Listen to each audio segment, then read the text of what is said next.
Martin, 13 startups and running them successfully. What's your secret? What keeps you going? The horizon. You've got to keep your head up and keep going. You know, um, startups always have, you've got to have a reason why you're doing what you're doing. And it's got to have that purpose. And unfortunately, often when you start a company and you say things like, I'm going to start the world's first all plastic shopping cart, which has a considerable investment in things like tooling.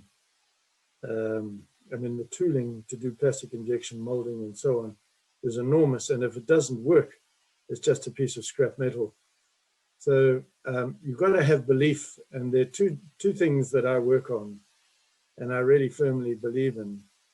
There's the head, and what is the head saying?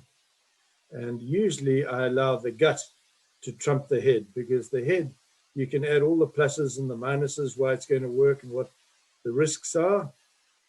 But if the gut is saying it's sound, it makes sense, it helps stir up my belief and get through. Because when 90% of the people say no one else in the world has done this before, the risk profile is too high, you shouldn't do it.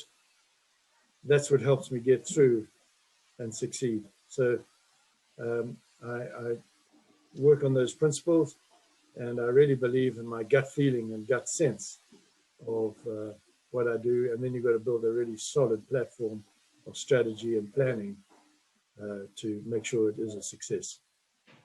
Wonderful. Thank you so much, Martin. So guys, Martin is saying that you can have multiple businesses. You must have a strong purpose so that you can sustain the businesses, so that businesses can sustain themselves, and trust your gut.